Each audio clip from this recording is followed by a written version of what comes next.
안녕하세요. 양자코인TV 7월 8일 방송입니다. 오늘은 실스크의 상반기 예비 재무실적 간략히 리뷰하고요. 컨티넘과 관련한 양자 소식들에 대해서 얘기해 보도록 하겠습니다.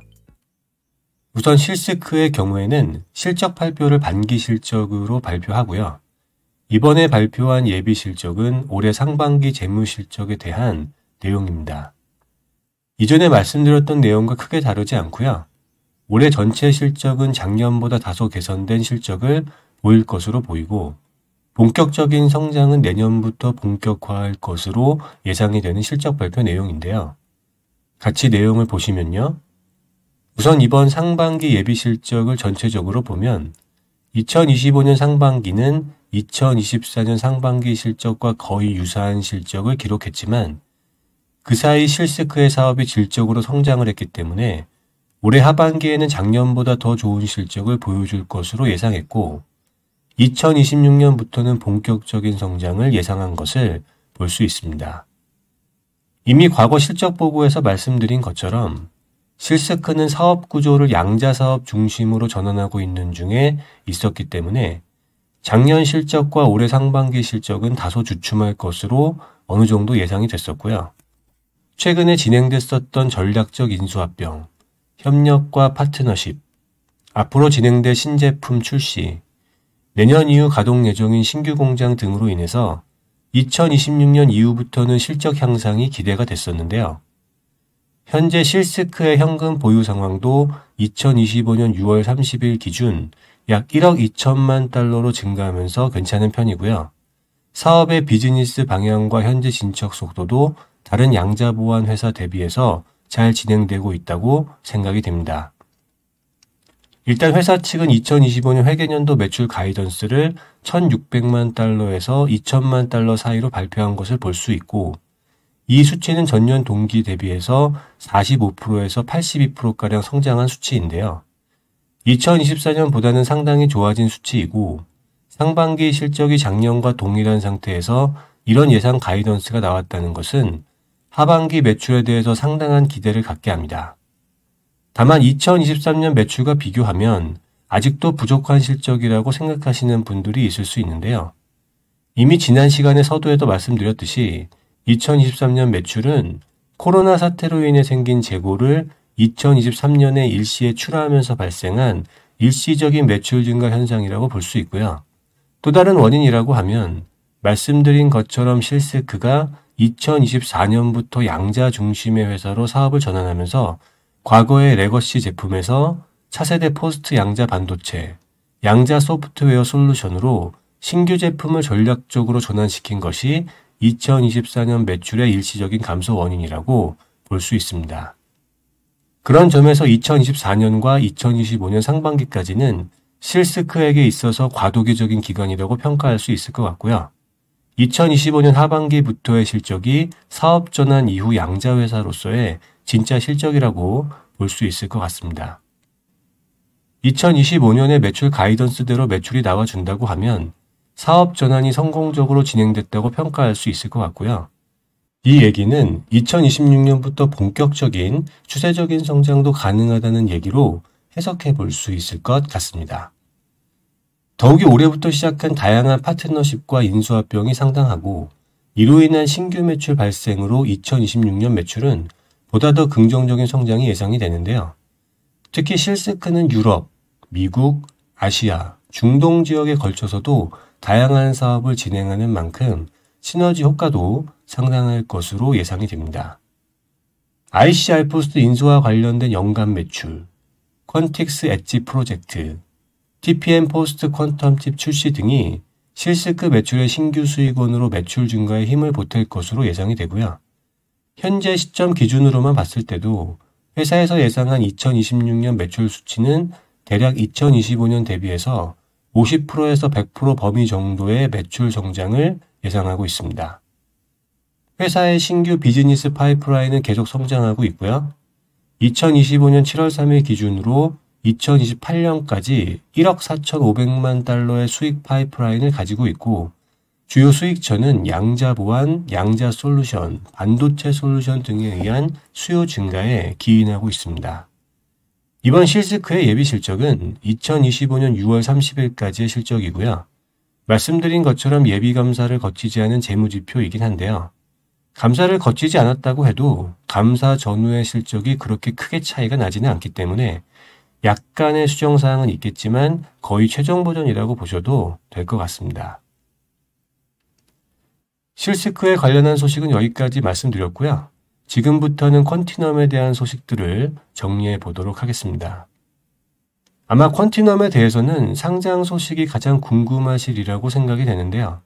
아쉽게도 아직까지는 확실한 상장 계획이나 내용을 찾을 수가 없습니다. 일부 자료에서 올해 IPO 계획이 있는 회사 리스트에 퀀티넘도 들어가 있긴 하지만 확실한 것은 아니고요. 개인적으로는 올해는 조금 어렵지 않을까 하는 생각도 드는데요. 퀀티넘 IP 소식이 나오게 되면 바로 알려드리도록 하겠습니다.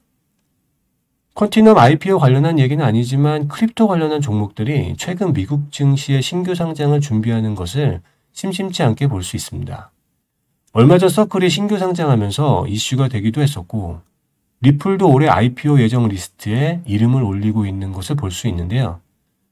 물론 리플이 올해 말에 신규 상장을 할지 아니면 내년에 할지는 정확히 알 수는 없지만 앞으로 크립토 관련한 종목들의 이러한 추세는 계속되리라 생각이 되고요. 앞으로 미국을 시작으로 코인 관련 종목들이 많은 주목을 받을 것으로 보이고 주목을 받는 만큼 경쟁도 매우 치열해지지 않을까 생각이 됩니다. 계속해서 퀀티넘에 대한 얘기를 이어나가면요. 퀀티넘은 이온트랩 기술을 주력으로 하고 있는 풀스택 양자 컴퓨터 회사고 이온트랩 분야의 리딩 기업이라고 보시면 됩니다. 윤리연구센터와 퍼듀 대학이 최근 공동 수행한 양자 기업 간 비교평가 실험 결과에서 퀀티넘의 QPU가 종합평가 결과 가장 높은 수준의 인정을 받은 것만 봐도 현재 시점에서 이온트랩 분야 최고의 기술 수준을 갖춘 회사로 볼 수 있고요. 앞으로 양자 산업을 이끌어갈 회사들 중에 하나라고 평가가 되는데요. 그런 만큼 퀀티넘은 자세의 기술력을 바탕으로 여러 분야에서 다양한 파트너십과 협력을 강화해 오고 있습니다. 무엇보다 얼마 전에 있었던 백악관 성명을 통해서 발표가 된 사항이었죠. 퀀티넘과 카타르 투자청과의 파트너십, 그리고 카타르 알라반 캐피탈과의 합작 투자를 발표하기도 했었는데요. 카타르 양자 기술과 인력 개발의 파트너로 퀀티넘이 선정되었다는 소식이었고요. 항공, 우주, 에너지, 방위 분야에서 우선적으로 다양한 협력이 기대가 됩니다. 퀀티넘은 카타르의 하마드 빈 칼리파 대학교와의 학술 협력도 강화해 나갈 예정이라고 하고요. 앞으로 금융, 에너지, 의료, 물류 분야로 점점 영역을 확장해 나갈 예정이고 앞으로 이 지역에서 양자 리더십을 가지면서 전략적인 시너지 효과를 갖게 될 것으로 생각이 됩니다. 퀀티넘은 일본 기업들과도 다양한 파트너십을 진행해 나가고 있기도 한데요. 양자 기술을 이용한 이미지 처리와 분류, 물류 최적화 같은 분야에서 일본 기업들과 활발한 연구를 진행하고 있는 중에 있고요. 특히 소프트뱅크와의 파트너십을 중심으로 해서 생성형 퀀텀 AI 분야의 연구를 일본의 국립연구소, 일본의 주요 기업들과 진행하고 있기도 합니다. 특히 이 분야의 연구는 상업적인 가치를 만들어내기 위한 연구인 만큼 앞으로 생성형 AI 시장의 양자 기술 적용을 앞당길 수 있는 협력으로 기대가 되는데요. 최근에 일본 소프트뱅크와의 주목할 만한 R&D 연구 관련 블로그가 있어서 공유를 드리면요. 양자 알고리즘으로 분자의 기저상태 에너지를 추정하는 접근 방법에 대한 내용이고요. 연구 내용은 먼저 이번 연구에 사용된 양자 회로에 대한 정의부터 시작을 하고 있습니다. 우선 양자 회로라고 하는 것이 기존의 전자 회로처럼 물리적인 배선을 의미하지 않는 것에서부터 출발하고 있고요. 양자 회로라고 하는 것은 큐비트에 적용되는 일련의 연산 순서를 의미한다고 하고 악보에 표시된 음표가 연주되는 순서를 규정하는 것처럼 양자 회로를 실행한다는 것은 각 큐비트의 순서대로 정렬된 연산이 차례대로 적용되는 가상의 악보를 정의된 패턴으로 연주하는 것과 유사하다고 정의하고 있습니다.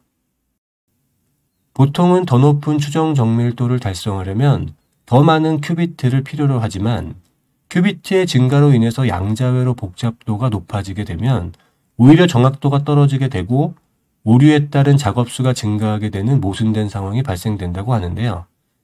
그래서 이번에 소프트뱅크 연구소에서 퀀티넘과 함께 수소사슬 분자의 기저상태 에너지 추정에 대한 연구를 수행했고요. 양자회로의 압축과 최적화를 통해서 큐비트 증가에 따른 실행 가능성, 정밀도, 계산 비용에 대한 영향 정도를 연구조사했다고 합니다. 실험은 퀀티넘에서 개발한 이온 트랩 양자 컴퓨터 레이메이에서 수행되었고요. IBM 키스킷, 퀀티넘 TKET, 클래식이라고 하는 회사의 큐모드, 이렇게 세 가지의 소프트웨어 개발 키트 SDK를 사용해서 양자회로 압축과 최적화에 사용했다고 하는데요. 각각의 SDK의 성능은 회로 압축 효율성과 작업 실행 비용 측면에서 정량적으로 평가가 되었다고 합니다. 이번 실험에서는 양자회로를 압축하고 최적화하는 것이 실행 가능한 계산의 범위를 확장하고 고정밀 결과를 가능하게 하는데 얼마나 필수적이고 중요한지, 그리고 양자회로 압축이 양자 계산의 정확성과 비용 효율성, 실제 실현 가능성에 적절한 균형점을 찾는 데 기여할 수 있는지와 균형 상태를 유지할 수 있는지, 그리고 소프트웨어 개발 키트 SDK가 양자 알고리즘을 구현하는 데 얼마나 결정적인 역할을 하는지에 대해서 연구를 했다고 하는데요. 실험 결과에 대해서 간략히 요약된 내용을 보시면요. 우선 클래식의 큐모드에서 큐비트의 수가 증가하더라도 양자회로 압축과 최적화를 통해서 관리 가능한 게이트 수준, 그러니까 정확하고 실행 가능한 그리고 관리가 가능한 오류 수준에서 연산이 가능하다는 결과가 나왔고요. 이 결과를 통해서 고정밀의 정확도를 가진 에너지 추정과 낮은 실행 비용 간의 적절한 균형을 유지할 수 있다는 것도 확인이 되었습니다. 또 SDK를 어떤 것으로 선택하느냐에 따라서 회로 압축 성능이나 계산 정확도에 큰 영향을 미칠 수 있는 것으로 결과가 나오기도 했는데요. 이 결과로 SDK의 선택은 양자 계산의 실현 가능성과 신뢰성에 직접적인 영향을 미치는 중요한 요소로 판명이 되었습니다. 이번 연구에서 관찰된 회로 최적화와 압축은 다른 양자 알고리즘에도 광범위하게 적용될 수 있을 것으로 예상이 된다고 하고요. 회로 설계와 게이트 배열의 특성이 압축 성능에 미치는 영향을 분석하는 것을 목표로 해서 다음번에는 다른 알고리즘에도 유사한 방법론을 적용한다는 계획이라고 합니다. 그리고 이번 연구에서는 양자 오류 수정이 없는 NISQ 장치용 양자 회로를 대상으로 했지만 향후 연구에서는 오류 수정 회로를 포함하도록 범위를 확장한다고도 하는데요. 다음 연구에서는 내결함성 조건에서 회로 압축의 효과를 평가할 예정이라고 하고요. 평가 결과를 바탕으로 실제 현장에 배포할 수 있는 정도의 실질적으로 실행 가능한 양자 알고리즘 개발에 기여할 예정이라는 계획입니다. 소프트뱅크와 퀀티넘의 협력이 상당한 시너지 효과를 내고 있다고 보여지고요. 앞으로 많은 가치 있는 연구 결과물이 나올 것으로 기대가 되는 소식이었습니다. 그리고 퀀티넘의 경우에는 이온 트랩 기술을 주력으로 하면서 포토닉 기술에 대한 연구에도 집중하고 있는데요. 특히 퀀티넘은 큐비트를 포토닉 기술로 제어하고 있고 관련한 연구를 뉴멕시코 연구소에서 진행하고 있기도 합니다. 이 외에도 최근에 네이처 포토닉스에 발표된 양자 광학 관련 연구 내용에 퀀티넘이 이름을 올리기도 했는데요.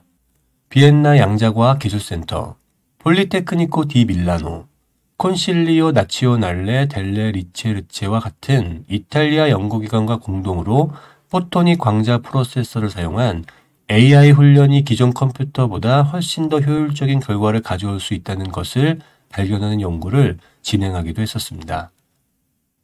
앞서서 말씀드린 것처럼 이미 이 분야에서 퀀티넘은 기술 상용화를 목표로 소프트뱅크와 연구를 진행하고 있기도 한데요. AI 산업에서 병목 현상이 점점 더 커지고 있고 에너지 효율성 문제가 점점 더 이슈로 부각되고 있기 때문에 어쩌면 퀀티넘의 생성형 양자 AI 기술이 새로운 해결책이 되지 않을까 생각이 되고 만약 그렇게 된다면 양자 기술의 대중화에 큰 기여를 하게 되지 않을까 생각이 됩니다. 이외에도 퀀티넘의 최근 논문에서 퀀티넘 과학자들이 매듭 이론 수학 문제를 해결하기 위한 양자 알고리즘을 발표했다는 내용도 있었는데요. 매듭 이론은 암호화, DNA, 통계, 연력학, 태양에너지, 토폴로지 등을 연구하는 데 중요한 역할을 하는 이론이고 로봇 공학이나 약물 설계 같은 다양한 분야에서 응용 적용될 수 있는 이론으로 알려져 있습니다. 저차원 위상 수학이라고 불리는 수학의 한 분야고 수학자들은 지금까지 이 매듭 이론을 계속 분류하고 연구해오고 있었다고 하는데요. 이 매듭 이론을 퀀티넘의 H2 양자 시스템을 사용해서 매듭의 유형을 구별하는 데 사용되는 존스 다항식의 값을 추정할 수 있다는 것을 발견했다는 소식입니다. 프론티어 엑사스케일이라고 불리는 슈퍼컴퓨터보다 솔루션 시간이나 에너지 소비에서 기하급수적인 양자 이점을 확인했다고 하는데요. 그동안 난제로 여겨졌던 여러 분야에서 양자 기술이 조금씩 활약을 하고 있는 것을 볼 수 있는 긍정적인 소식들이었고요. 양자 기술의 발전은 인류의 삶과 건강에도 기여할 수 있는 기술인 만큼 앞으로 긍정적인 발전이 지속되리라고 생각이 됩니다. 오늘 퀀티넘에서 발표한 내용들을 말씀드렸는데요. 솔직히 일반인이 이해하기에 매우 어려운 내용들이어서 조금 이해하기에 어렵긴 하지만 우리가 기억해야 할 것은 조금씩 양자 기술의 발전이 진행되고 있다는 것이고요. 양자 시대는 우리가 인식하지 못하는 속도로 조금씩 다가오고 있는 중이라는 것입니다. 다만 투자 시장에서는 이러한 양자 기술에 대한 관심이 양자 기술의 발전처럼 서서히 증가하는 것이 아니라 어느 일정한 시점에 갑자기 한 번에 몰리게 될 것으로 예상이 되는데요. 그렇기 때문에 성공적인 투자자는 다수가 움직이지 않을 때 미리 움직여서 자리를 잡고 있어야 한다고 생각이 됩니다. 지금의 양자주는 현재도 일부 투자자들에게 관심을 받고는 있지만 아직은 대다수의 투자자들의 대중적인 관심은 부족한 편이라고 볼 수 있고요. 이것은 바꿔 말하면 아직 양자주는 많은 기회가 있는 투자처라고 얘기할 수 있을 것 같고요. 지금 시점의 양자 투자는 양자 시대로 가는 길목에서 하는 투자인 만큼 상당히 괜찮은 투자 시점으로 생각이 됩니다. 다만 양자주 중에서 살아남는 종목만이 그 수혜를 누릴 수 있기 때문에 그만큼 리스크도 크고 위험 요소도 많이 있다고 볼 수 있고요. 그런 만큼 이 분야에서 성공적인 투자를 하려면 많은 공부가 필요하기도 하고 특히 장기간 흔들리지 않고 오래 버틸 수 있는 재정적인 체력이 무엇보다 중요하다고 생각이 됩니다. 그렇기 때문에 항상 무리하지 않는 투자를 하는 것이 중요하다고 말씀을 드리고 싶고요. 지금 당장의 주가의 상승과 하락이 중요한 것이 아니고 꾸준히 오래 투자하는 것이 중요한 섹터인 만큼 길게 보시고 투자하시는 것이 필요하다고 판단이 됩니다. 단기 투자에서 비중 있는 목돈을 투자해서 개인이 기관보다 더 좋은 수익을 가져가는 것은 확률상 거의 불가능하다고 말씀드릴 수 있을 것 같고요. 만약에 그런 경험이 있으시다면 그건 심리적으로 흔들리지 않을 정도의 소액이었거나 운이 좋았기 때문입니다.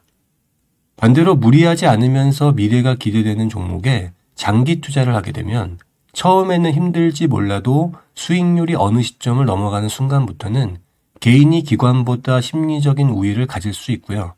심리적인 우위를 갖게 되면 투자에 대한 판단에서 선순환 구조가 생기게 되고 그러한 수익 구조는 더 큰 수익을 만들어내면서 투자에서 이기는 게임을 할 수 있게 됩니다. 아마도 모두가 알고 있는 당연한 얘기지만 실천하기가 그만큼 힘들기 때문에 다시 말씀을 드리는 것이고요. 그런 만큼 무리하지 않는 투자를 하는 것이 중요하다는 말씀을 다시 한번 드리고 싶고 장기적인 관점에서 투자를 한다면 특별한 사람이 아니라도 성공하는 투자를 할 수 있다는 말씀을 드리면서 오늘 방송을 마치도록 하겠습니다. 오늘도 시청해 주셔서 감사드리고요. 다음에 또 좋은 소식으로 찾아뵙도록 하겠습니다. 감사합니다.